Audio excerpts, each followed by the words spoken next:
The colony of Green Hillo had 9 minutes left, and I knew it before the order finished leaving the commander's mouth. I am a fleet calculator. My name is Vestal and my work is numbers. I do not feel the things other crew members feel. I balance the ledger. The colony below us had 12,000 people. It had no fleet. It had no defense grid worth the name. The math was simple, and simple math is honest math.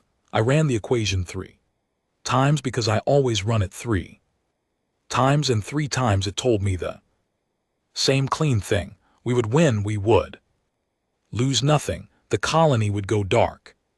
So we began. The cannons of the conquered dominion warmed in their cradles. I watched the targeting solutions bloom across my screen like cold flowers. Each number was a building.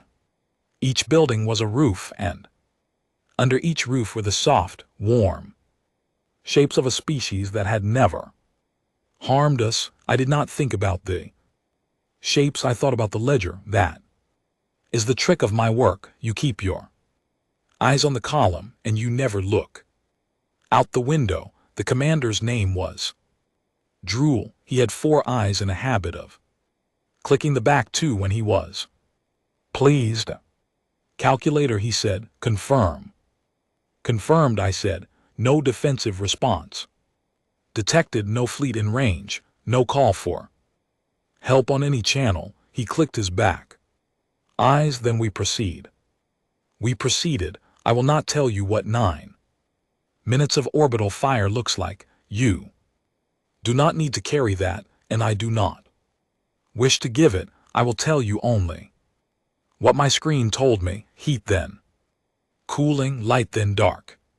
The numbers fell where the equation said they would fall. Green Hello went quiet the way held breath goes quiet, and that was the first wrong thing. I have been part of 17 operations, 17 worlds. Every world screams. Every world fills the air with begging, with mayday signals, with parents shouting names of children into channels that no one will ever answer.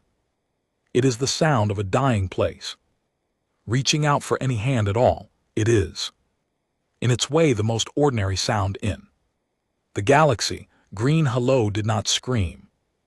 I sat in my chair with my instruments, and I listened to 12,000 people not call for help. Not one mayday, not one plea, not one frightened voice asking the dark for mercy. They knew they were ending, and they sent nothing. They simply went into the quiet calm and shut as a closed door. My instrument fingers were tapping the edge of the console. Tap, tap, tap. I made them stop. I did not know why they were doing that. Operation complete, said Drool. He sounded happy. Log it as a success. I opened the log. My fingers hovered over the field, and then a small light blinked on my secondary screen, the one I almost never check, the one that catches stray transmissions in the seconds before a world dies. There was a transmission 1 sent out from Green Hello 11 seconds before the end, not inward to us begging, outward to somewhere else, to the deep dark beyond the system, on a frequency aimed at no star I could name. I pulled it up. My translation software took the human words and chewed on them and gave me a literal rendering.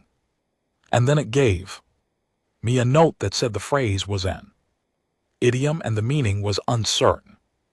The message was 5 words long. Tell them we said hi. I read it twice. I read it a 3rd time because I read everything 3 times. It made no sense. A dying colony with no fleet and no help spends its final seconds not begging, not cursing, but sending a cheerful little greeting out into empty space. Tell them we said hi. Tell whom?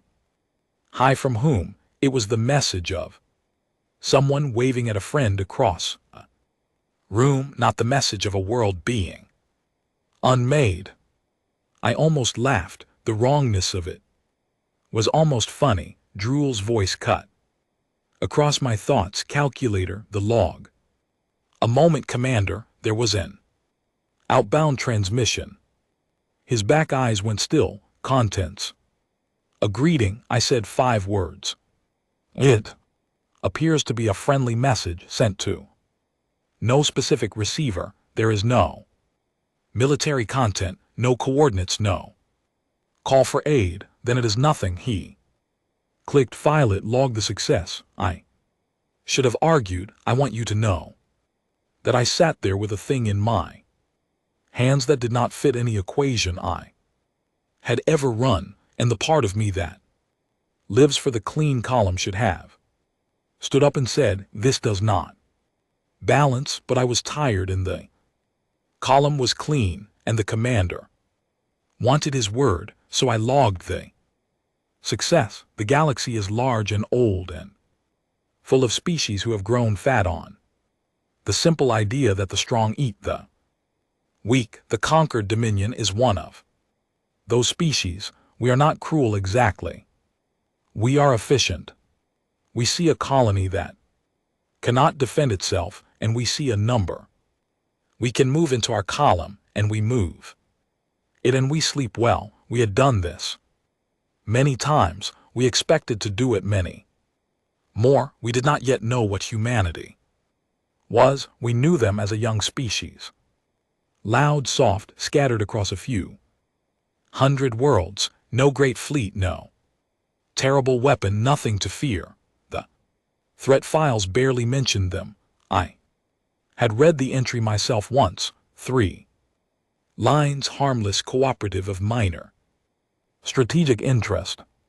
3 lines. I closed the log and leaned back in my chair and let my breathing slow, and as it slowed, the message came back to me unbidden, the way a small stone in your shoe comes back to you with every step. Tell them we said hi. There is a way of saying those words. That is a wave goodbye. And there is a way of saying those words that is a hand on a shoulder, a promise, a thing one person says to another when they both know that the second person will finish what the first could not. I did not know which way green hello had meant it. I told myself it did not matter. I was wrong about that, and the silence already knew it. We held our position above the dead world for the night cycle because the commander wanted to scan for survivors and find none and confirm the cleanness of the work. The scans ran.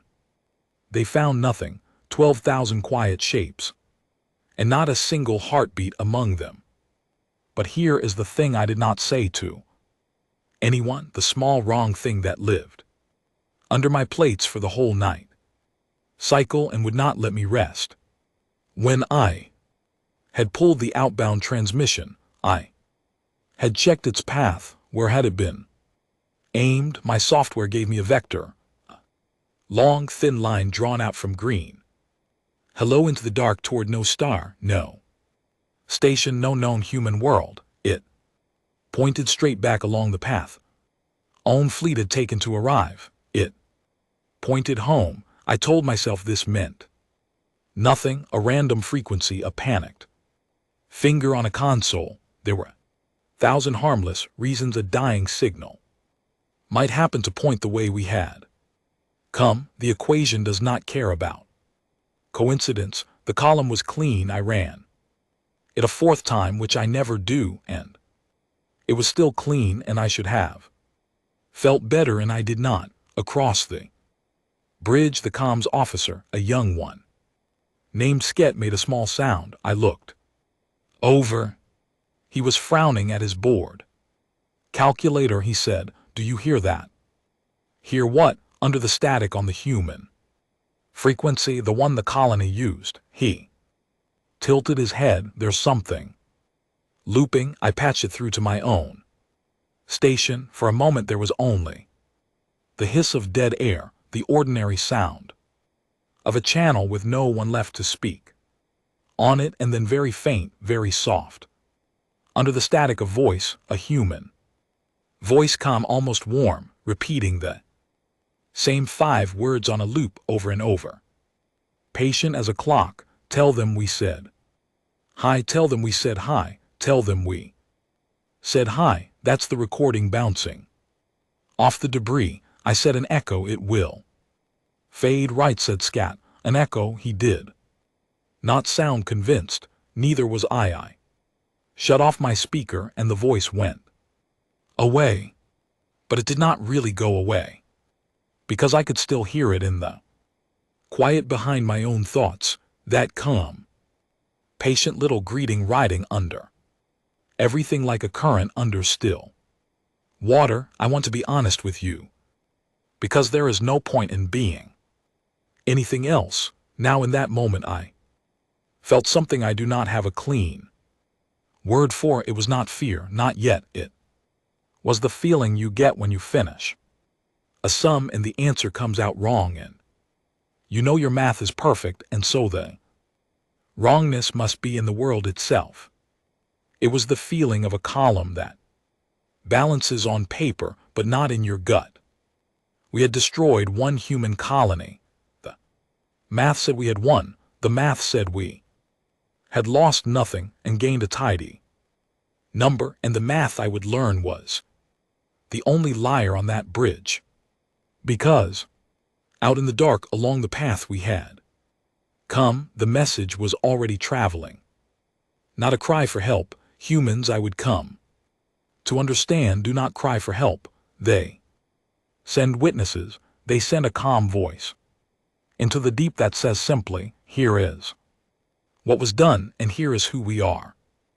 And now you will learn the second part of that sentence, whether you wish to or not. Tell them we said hi. I did not sleep that night. Cycle. I sat at my station and I watched the dead world turn slowly beneath us, and I told myself again and again that the equation was clean and the operation was a success, and there was nothing out there in the dark to fear. I almost believed it. Then the morning report came in, and a supply hauler at the edge of the system had missed its scheduled check-in, and a small cold thing began to uncurl in my chest, and somewhere under the static the voice kept saying, hello. Archivist Yunu had spent his whole life closing forms, and he had every reason to believe this one would close like all the others. I should explain who I am before I explain what I found, because what I found changed me, and I want you to understand the creature it changed. My name is Yunu. I'm a historian of the conquered dominion, which is a grand title for a being whose job is mostly to write one true sentence about each thing the fleet does and then file it away so that later beings can pretend they understand the past. I am thorough. I am dull. I have never in my long quiet life felt my own pulse the way I felt it the day I opened the human file. The victory at Green Hello had been logged. Commander Drool wanted a clean historical entry to match his clean operation, and the task of writing it fell to me. This was ordinary work. A species had been struck. I would write one line about the species, one line about the strike, and one line about the strategic value, and then I would close the form and go to my evening meal. I pulled the galactic threat assessment files on humanity to copy the standard entry. The file was flagged. Now you must understand, in my work flags are common. Most of them are dull. This material is outdated. This entry needs review. This figure was corrected in a later report. I have seen 10,000 flags and ignored 9,000 of them. This flag was not dull. This flag had been placed by 3 species at once, and not ordinary species. These were 3 Of the elder peoples, the ancient ones, the ones who were old when our own sons were still gathering themselves out of dust, the conquered does not even fully believe in the elder peoples. We treat them as legend, as the fossils of a deeper time, as names spoken to frighten the young. To find one elder seal on a file would have been a marvel. To find 3 altogether, all on a file about a young, soft, scattered species like humanity, was a thing I had never seen and did not have a place for. 3 of the oldest powers in the galaxy had reached out across all that time and welded this door shut. I sat very still, and I looked at that flag and I felt the first thread of something pull tight in my chest. I am not a brave creature. I straightened the data crystals on my desk. I lined them up in a neat row, edge to edge, perfectly even. I do this when I am uneasy. My hands seem to know things my mind would rather not. I should have stopped there. The seal was a warning, and warnings exist to be obeyed, but I am a historian, and the one terrible vice of the historian is that a sealed door is to us simply a door that has not yet been opened. I opened it. The file did not give itself up easily. It came in fragments, in broken pieces, in records that had been split and scattered as if someone had tried very hard to make sure no single mind could ever hold the whole shape at once. I gathered the fragments through the long night cycle, and I fitted them together, piece by careful piece, and the picture they made was one I have not been able to put down since there was a war. The records called it the incident at Hollow Spine. The dry word incident sat on it like a thin blanket over something enormous. It began, the fragment said, with a species called the VTH. The VTH were a proud people, a strong people, a people with a fleet that dwarfed anything the conquered had ever fielded. They were not a young, soft, scattered species. They were a power. They considered themselves, the record suggested, one of the great powers of their age, and one day long ago, a VTH fleet encountered a human convoy. It was not a war fleet. This is the detail the fragments returned to again and again, as if the record itself could not stop turning it over. The human convoy was a medical convoy. It carried doctors and supplies and the soft cargo of mercy, bound for some distant human world struck by sickness. It was not armed in any way that mattered. It posed no threat to anyone. The Veth fired on it anyway. Why? The records do not fully say. Perhaps a misunderstanding, perhaps simple appetite, the old galactic appetite, the strong eating the weak, because the weak were there to be eaten. And GT snorts. And GT, the reason did not survive, only the act survived. The VTH ended the human convoy in the cold, in the dark, and then they went home satisfied, certain they had taught a young species its place.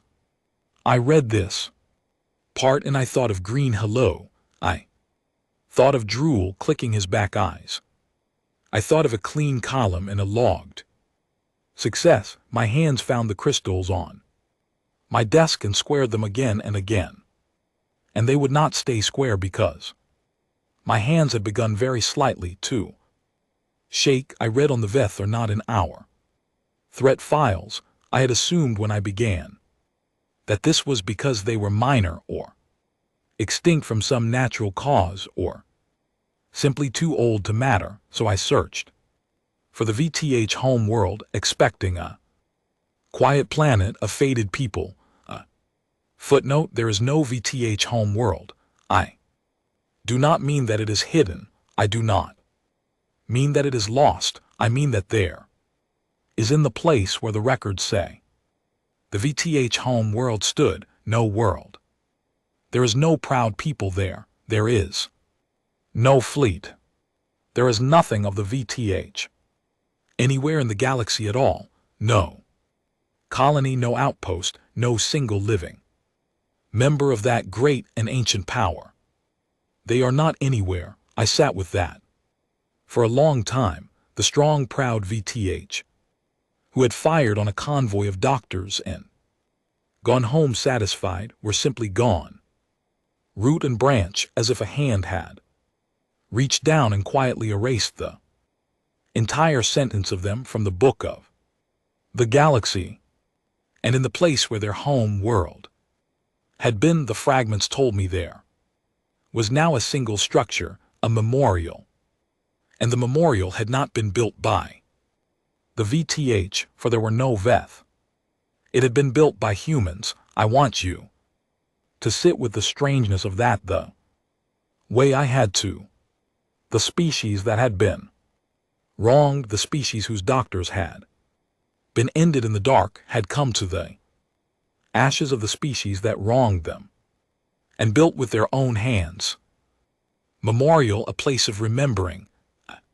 Marker over the silence, I found the inscription. It had been recorded in the fragments in the original human script, and in translation, and I read the translation and then I read it again, because the first reading had not gone all the way down into me, and the second one did. The inscription was not a curse, it was not a boast, it was not a list of crimes or a cold record of what had been done. It was of all things an apology. The humans had carved an apology onto the grave of the people who had wronged them. I did not understand it, not at first. I thought foolishly that I had mistranslated, that the soft, strange humans were sorry for what had befallen the Veth, that this was some gesture of mercy or regret. I straightened my crystals. I read it a third time, and then I understood, and the understanding went through me like cold water poured down the spine.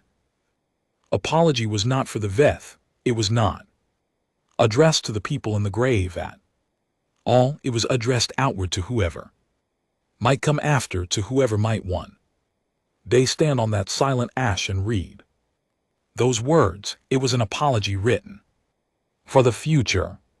It said in the plain and terrible patience of the human tongue, we are sorry it had to be this way, and it was not sorrow for the Veth. It was a warning dressed in the clothes of regret, left like a note pinned to a door, addressed to the next species who might be tempted to do to a human convoy what the Veth had done. We are sorry, we did not want this, but this is what happens. Do not make us do it again. I understood, sitting alone in my quiet office with my neat shaking rows of crystals, that I was reading the gravestone of a great power written by the people that great power had wronged, and that the gravestone was not really about the dead at all. It was about us. It had been waiting in that sealed file behind 3 elder seals for exactly this moment, for a calculator to run a clean equation, for a commander to click his pleased back eyes, for a colony to go dark without a single cry for help, for a historian to come at last to write one dull true sentence and to find instead the one true sentence the whole galaxy had been trying to keep from him.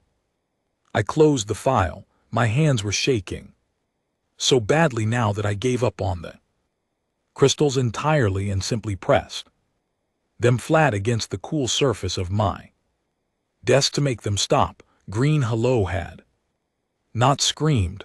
I had read the operation report. The calculator of Ristal had noted it as an anomaly. No mayday, no plea. 12,000 people going calm and quiet into the dark, sending out instead a single cheerful greeting. 5 soft words aimed back along the road we had Come, I had thought when I read his report that it was strange. Now I knew.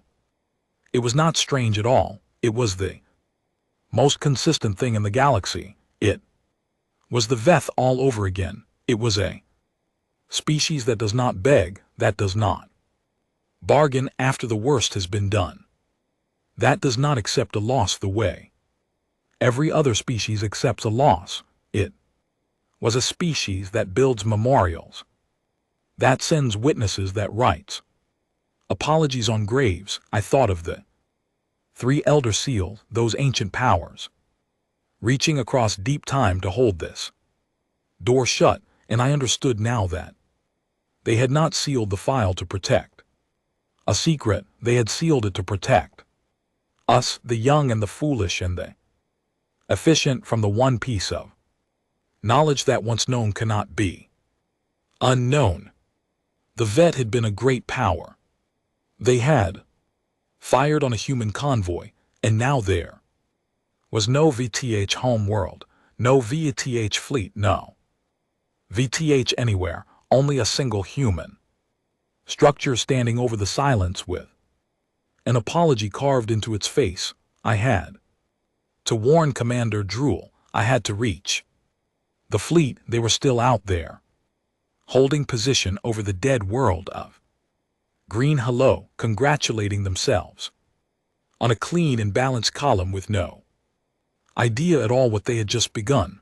I reached for my communications panel, and my message would not send, not blocked by the seals, not refused by the network. There was simply no signal from the fleet to answer it. The fleet had gone quiet as Green Hello, as quiet as the place where the VTH home world used to be. I sat in my office with three elder seals glowing on my dead screen and a Graves apology burning behind my eyes, and far away where my warning could not reach, the second part of humanity's sentence had already begun to be written. The supply hauler missed its check-in, and that was how it started, the slow coming apart of everything I believed about the world. I am Restyle again, and I had not slept.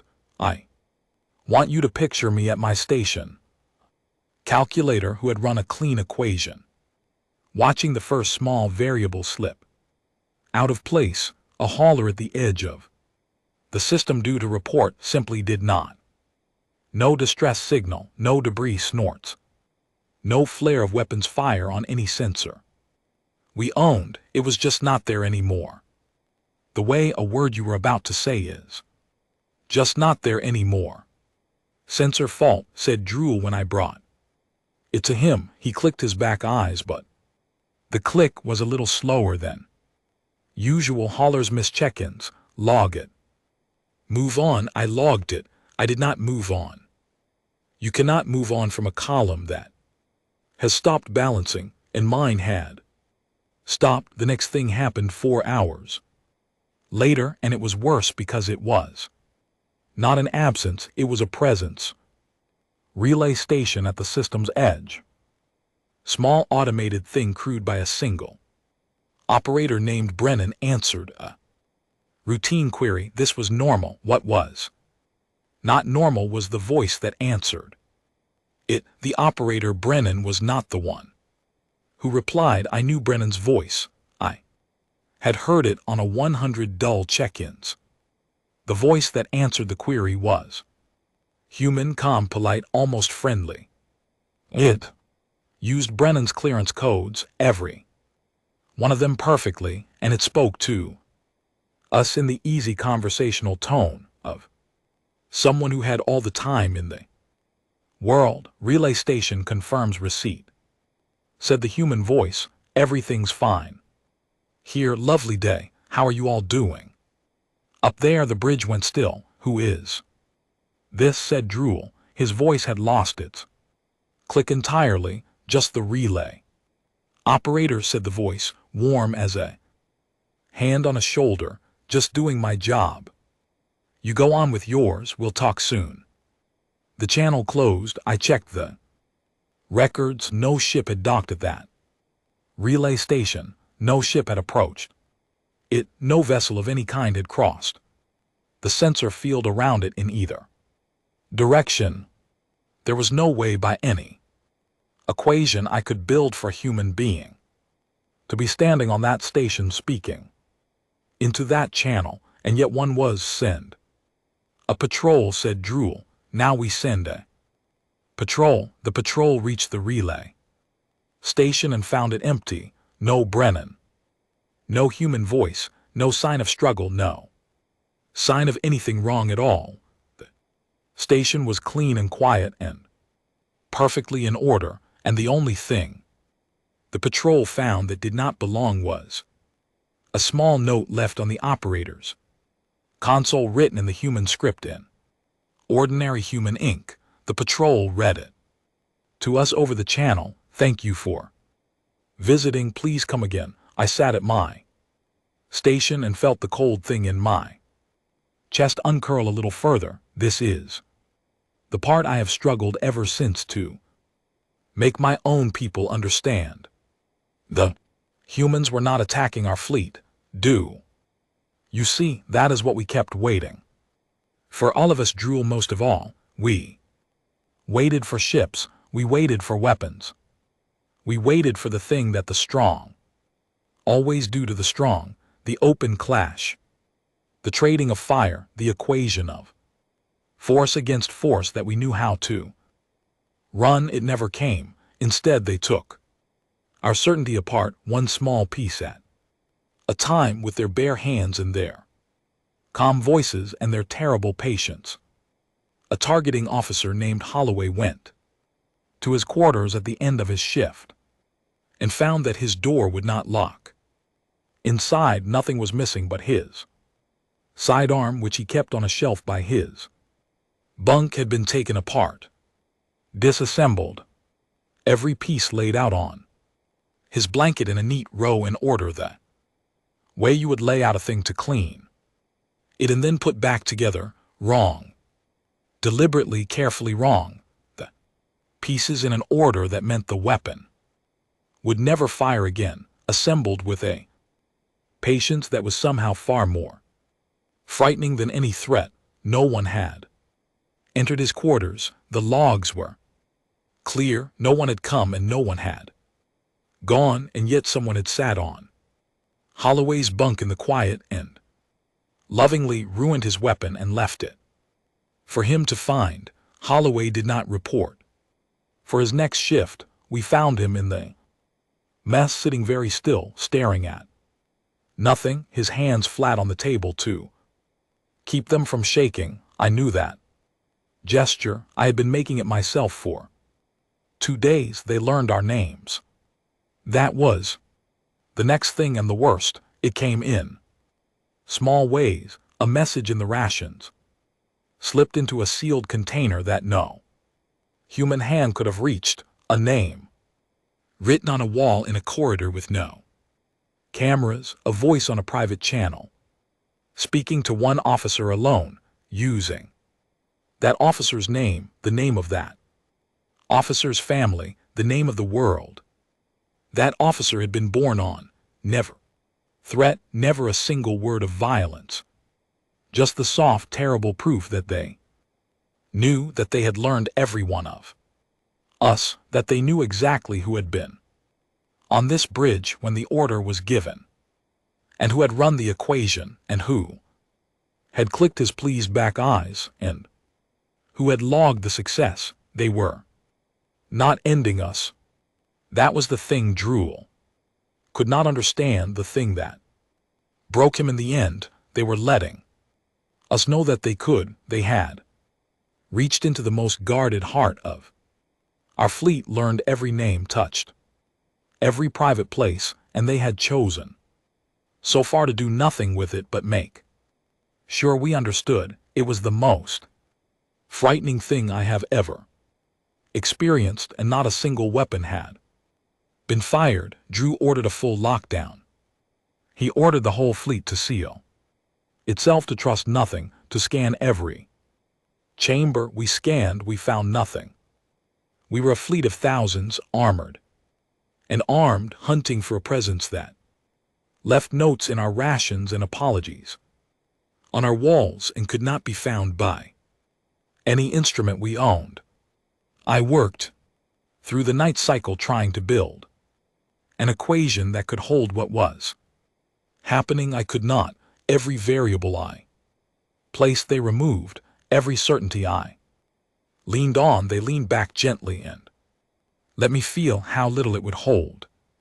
And then near the end of that long cycle I returned to my own station, and I saw what was written on my console. It was my name, Vestotau, written on the surface of my own console in my own script, in handwriting I knew better than any other handwriting in the galaxy. Because it was mine, my own hand had written my own name on my own station. And I had no memory of doing it. I sat down very slowly. I looked at my hands. I thought of the moment 2 days before, when my instrument fingers had been tapping the edge of the console, and I had made them stop and had not known why they were doing it. I did not know anymore where I ended and the quiet began. That I understood was the point. That was exactly the point. They did not need to defeat us. They needed only to teach us that we could no longer trust the one instrument every calculator must trust above all others, which is his own certainty. Across the bridge, the comms officer, young Sket, began to laugh. It was not the laugh of a creature who had lost his mind to fear, though I thought so at first. It was worse than that. It was the helpless, hollow laugh of someone who has finally understood the joke, who sees the whole shape of the thing at last and cannot do anything but laugh at how perfectly, how patiently it has all been arranged. Sket, I said, what is it? What? He pointed at his board with a shaking limb. Listen, he said, it's been there the whole time under the static. It never stopped. We just stopped hearing it. He patched it through to the bridge, to all of us, and Drool did not stop him, because Drool was past stopping anything. Under the static, faint and calm and patient as a clock, the human voice was still speaking, the same voice from the dead colony, the same 5 words from the very first transmission, the one I had logged and dismissed, the one I had told myself meant nothing. Tell them we said hi. Tell them we said hi. Tell them we said hi. It had been playing the whole time from the first minute, while we congratulated ourselves on a clean column, while the hauler vanished and the relay answered in a stranger's calm, and Holloway's weapon was lovingly ruined, and our names were learned one by one. Underneath all of it this whole time, the greeting had been looping, patient, sure of itself, waiting for us to grow quiet enough to finally hear it. I understood now that it had never been an echo. It was a countdown that did not count down in numbers. It counted down in understanding. It would keep playing, soft and warm and patient, until every single one of us understood exactly what had been done and exactly what we were. And only then would the second part of humanity's sentence be allowed to finish. Drool slumped in his chair. His 4 eyes had stopped clicking entirely.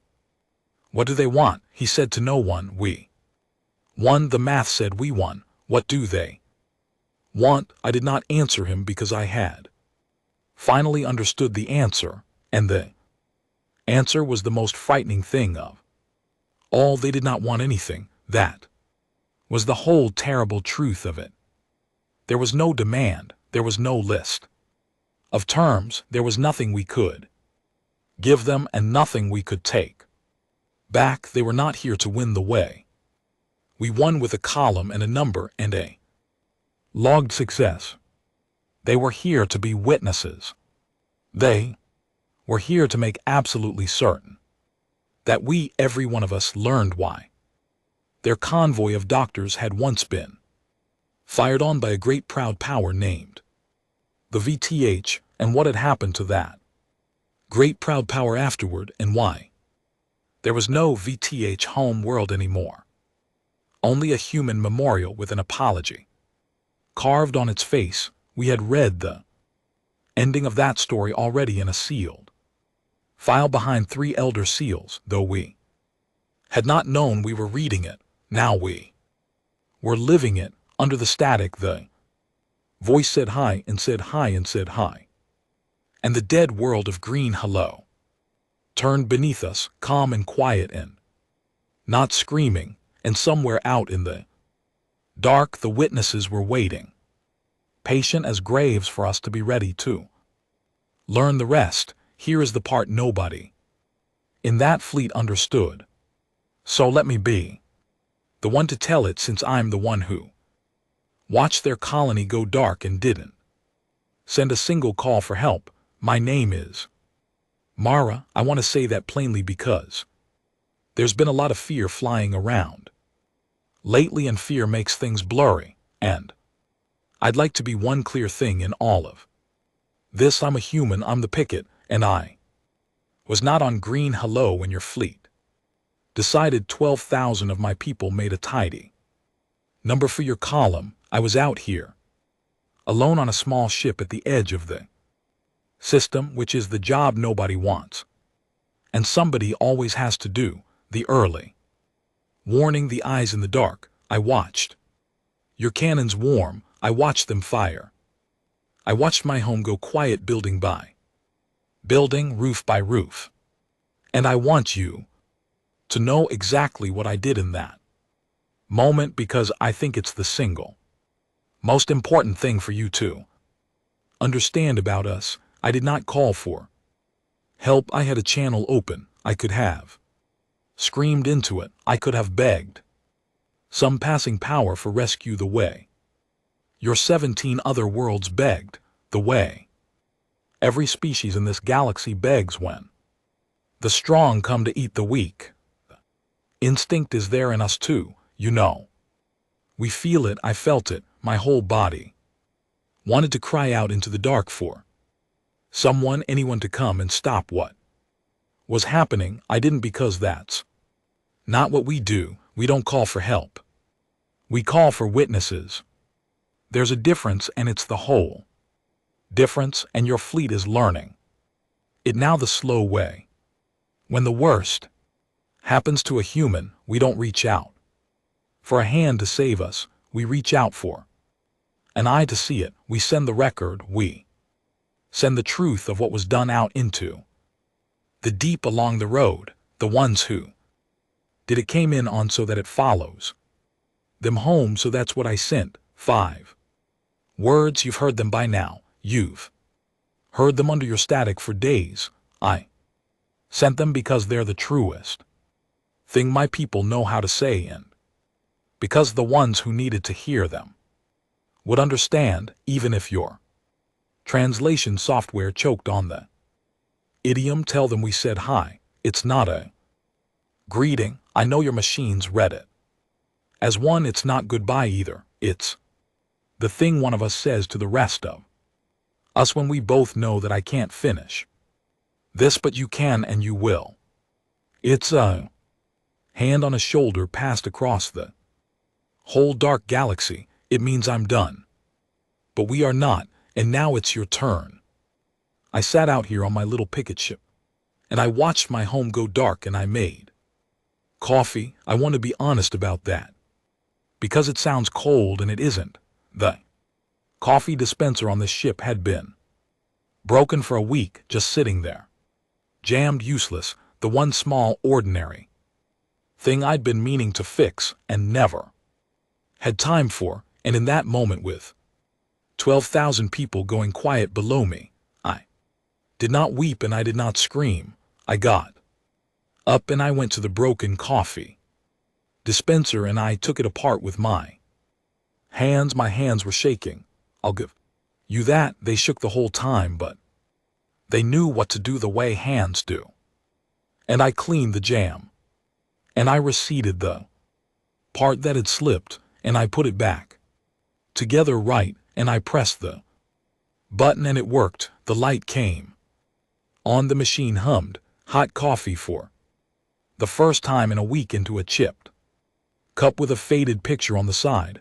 I didn't fix the coffee machine because I wanted coffee. I fixed it because if I had let my hands be still in that moment, if I had let myself feel the whole size of what was happening below me all at once, I would not have survived it as a thinking creature. So my hands found the smallest broken thing within reach, and they fixed it because a human who is grieving the unbearable will always reach for the nearest thing that can be made right. It's how we stay whole. It's how we keep our shape when the universe tries to take it. There was a name I lost on green. Hello, I'm not going to say it. I fixed a coffee machine instead, and I think you understand by now why those two things are the same thing. So let me tell you what your fleet doesn't get, what the VETH didn't get, what every proud power that ever fired on us first didn't get until it was the last thing they never got. You think we're soft. You read your 3 little lines in the threat file. Young species loud, scattered, no great fleet, no terrible weapon, harmless, of minor strategic interest, and on every measure you respect. You're right, we are not the strongest, we are not the smartest, we are not the oldest or the most advanced. We do not have the biggest fleet or the deepest science or the most beautiful cities. Here is the one thing we have that you do not. We do not stop. That's it. That's the whole secret. The elder people sealed behind 3 locks. That's the thing they were trying to keep your young, foolish hands from ever touching. It isn't a weapon. It isn't a fleet. It's a single fact about how we are built, and the fact is this: when you do the worst thing to us, we do not break, and we do not bargain, and we do not accept the loss the way every other species in this galaxy accepts the loss. Every other species, when the strong come and take a world grieves and accepts it, enfolds the loss into the long sad history of the weak. It is the oldest pattern in the galaxy. The strong eat, the weak are eaten. The snorts weak mourn and move on, because what else can they do? We don't move on. We treat your worst thing as a problem with a solution. We treat extinction, our own, as a project with a deadline that we simply refuse to meet, and then we get to work, calm and patient and tender as someone fixing a broken coffee machine, and we do not raise our voices, and we do not weep where you can see, and we do not ever stop until the thing that was done has been answered all the way down to the root. The VTH learned this. They fired on our doctors, our convoy of mercy, our soft cargo, the gentlest thing we had, ended in the cold for no reason that survived the telling, and the VTH went home satisfied, certain they taught the young their place. And we did not come with a great fleet because we did not have one. We came the way you're watching us come now. We came patient. We came into the most guarded places. We learned every name. We took apart their certainty the way I took apart that dispenser, piece by piece, laid out neat, and we did not stop through one generation and the next and the next, because we do not have a generation that says enough. We just kept being there, calm and unhurried and impossible to find, until the proud and ancient VTH understood all the way down what they had done, and then there were no VTH, and we built them a memorial with our own hands on the ash of their world. Because we are not cruel, you understand, that's the part that should frighten you most of all. We aren't monsters, we don't enjoy it, we grieve. The whole time, we came to that silent place and we carved an apology into the stone. And the apology was real, every word of it. We truly were sorry it had to be that way, but the apology wasn't for the Veth, it was for you, for whoever came next, for whatever proud, young efficient power would one day look at a human colony, run a clean equation, and decide that 12,000 of us made a tidy number. We left it there like a note on a door. We're sorry, we didn't want this, but this is what happens. Please don't make us do it again. You made us do it again. I sat out here on my picket ship and I made my coffee and I watched my home go dark, and then I opened my channel finally and I answered the calculator who'd been listening to my 5 words loop under his static for days. The one named VTA, the one whose own hands wrote his own name on his own console while his mind looked away. Because part of him already understood the way the body always understands before the mind will let it. You wanted to know what we want, I said to him, calm, almost gentle across all that dark. You said you won, the math said you won, and you can't understand why we haven't shown you a fleet. He didn't answer. I didn't need him to. We don't want anything. I told him there's nothing you can give us. There's nothing you can give back. That's what makes us different from everyone you've ever eaten. We're not here to win the way you win. We don't have a column. We're not here to take a world or sign a treaty or settle a score. I took a sip of my coffee. It was good.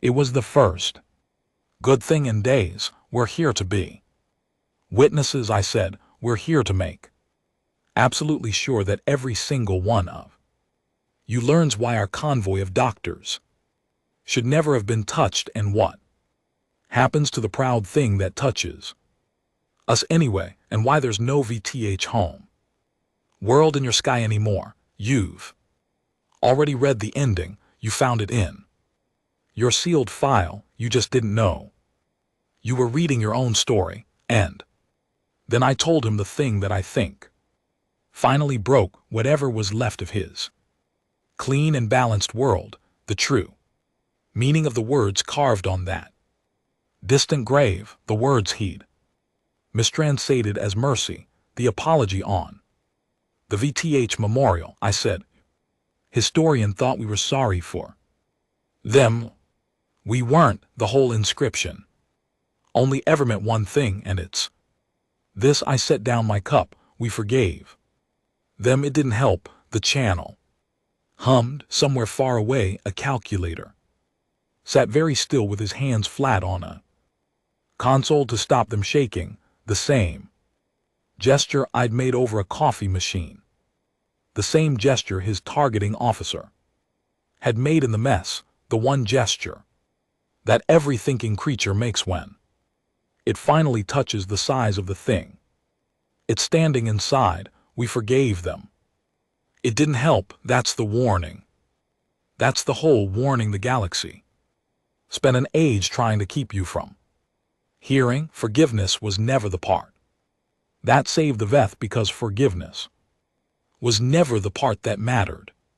We can forgive you completely, sincerely, with our whole soft hearts, and grieve you while we do it, and it will not stop what comes next, because we don't stop. We were never able to. It isn't a choice we make, and it isn't a cruelty we choose. It's just the shape of us, the thing under everything, the current under the static, the hands that fix the broken machine, while the mind refuses to break. You destroyed one human colony. Now you get to learn the second half of that sentence, and I'm sorry. I really, truly am, but you made us do it again. The conquered Dominion's high command did the smart thing, and the smart thing was far too late, and somewhere in the deepest part of me, I had already known. It would be, I am Vestal and this is the last of it. The part I have to tell, even though telling it costs me something I will never get back. Human Mara had spoken to me across the dark, and her words had gone all the way down into the place where my equations live, and they had stopped balancing forever. Word of what was happening to our fleet reached the high command at last, light years away in the safe, bright heart of the Dominion, and the high command who are not foolish, who are very good at the smart thing, looked at the fragments my colleague Yunu had pried out from behind 3 elder seals, and they understood far faster than poor broken drool ever could exactly what we had begun. So they did the smart thing. They disavowed our fleet. They cut us loose, declared the strike on Green Hello, an unauthorized act, a rogue commander, a mistake that did not represent the Dominion. And then they reached out to humanity with open hands. They offered reparations, they offered treaties, they offered to rebuild Green Hello tenfold, to pour the wealth of the Dominion into the soft soil of one small colony until it was 100 times the world it had been. I watched the offers go out. I want to tell you that I had hope when I saw them. I did not. I had read the file. I had heard Mara's voice. I knew the offers were a creature trying to argue with the tide. The high command had made one last error, the same error we had all made from the very first clean equation, and it was this: they thought the message had been addressed to them. They thought if we apologize loudly enough, if we pay enough, if we hand back enough, the column will balance and the thing will end. But the message was never to them. It was never a demand. There was nothing to negotiate, because Mara had told me the truth, and the truth was that they did not want anything, and you cannot buy back a thing from someone who has not asked you for anything at all. I opened the channel tomorrow one last time. I do not fully know why, perhaps because I was the calculator, the one who had run the equation, the one whose name had been written on his own console by his own hand, perhaps because I needed to hear it from her directly. The high command is offering everything, I said. Reparations, treaties, they will rebuild your world tenfold. Take it, please. Whatever this is, let it end. For a moment there was only the soft hum of the channel, and under it fainter now. The loop still playing, still patient. Tell them we said hi. You still don't understand, she said. She did not say it. Cry, she said it the way you would say it to a child who had asked the same gentle wrong question for the 10th time. You think I want your fleet destroyed, don't you? I asked. It was the only equation I had left. No, said Mara. That's the part none of you can compute. A destroyed fleet is a number of rest, and numbers get forgotten. Your column has 1,000 numbers in it already. 1,000 worlds, 1,000 species you ate and balanced and filed away and never thought of again. If I end your fleet, I become one more line in someone else's ledger, another loss folded into the long, sad history of the week. I said nothing. I was beginning at last to understand. I don't want you destroyed. She said, I want you to go home. Words made no sense to me, and then, slowly, terribly, they made perfect sense, the way the worst things always do. Intact, she went on, soft and certain. Every one of you, every officer alive, drool, sket hollow with his Ruined weapon, you with your equations. I want you to fly home through all that dark hole in breathing, and I want you to carry the story with you, because a destroyed fleet is forgotten, but a fleet that comes home and tells the truth that is never forgotten, that is the thing the whole galaxy remembers. That is how we make ourselves unforgettable. I understood then what my sentence was to be. It was not ending, it was living. I would fly home whole and breathing, and I would spend the rest of my long life as two things at once: the calculator who certified the strike on green hello as a clean success, and the witness who has to tell everyone for the rest of his days exactly why that was the worst thing he ever computed. That was the punishment, not silence, memory, not an ending, a telling repeated until the end of me, so that no calculator who comes after will ever run that clean and honest equation again without hearing my voice underneath it, the way I will always hear hers underneath my static. Go home, breast, she said, tell them why we're feared, not because we're strong. We're not. Tell them it's because we don't stop, and because we'll forgive you with our whole hearts while we don't stop, and because forgiveness was never the part that mattered. Tell them we built the Vetha Memorial. Tell them we'll build you one too if you make us, and we'll mean every sorry word. Drool gave the order to withdraw. There was nothing else to give. The fleet turned its back on the dead world of Green Hill and began the long flight home, whole and breathing, every officer alive, carrying the story like a stone. None of us would ever be allowed to set down. The loop under the static did not follow us. It did not need to. It had already gone all the way down into every one of us. We carried it now in our own quiet. The 5 words that were never a greeting and never goodbye. The hand on the shoulder passed across the dark. I have told this story many times since.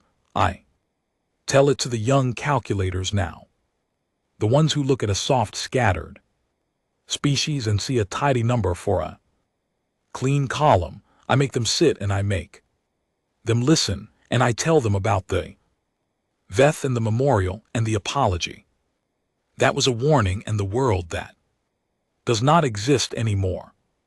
I tell them about Myra and her broken coffee machine and the way she fixed it with shaking hands while her home went dark, because that small thing holds the whole truth of it if you are willing to see. And then I tell them the last thing, the thing she said to me on the long flight home, on the very last open channel before the dark swallowed her picket ship and her voice for good.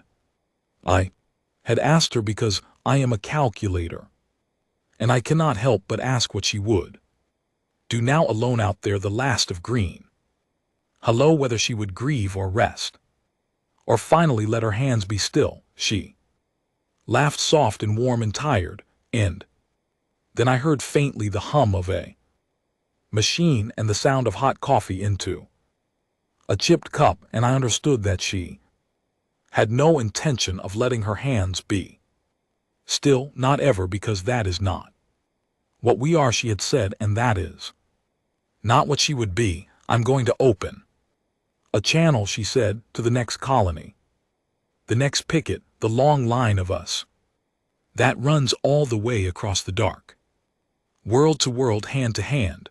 I'm going to send them the only call my people have ever needed to send. And what call is that? I asked, though I already knew. I had heard it under my static for days. I would hear it for the rest of my life. She told me anyway. She told me because she wanted me to carry it home intact, every word, and tell it to everyone forever, so that no one would ever forget why humanity was feared across the galaxy. It was not a cry for help. We do Not send those, it was a call for witnesses, 5 soft words writing out. Into the deep along the road the proud ones always coming on, so that the truth would follow them home, tell them. We said hi, and then her channel closed. And the dark took her voice and I turned my face toward home with the whole weight of the telling settling onto me. Calm and patient and impossible to set down. We had destroyed one human colony. And we had learned all the way down to the root exactly why they are feared. I'm still learning it, I think I always will be.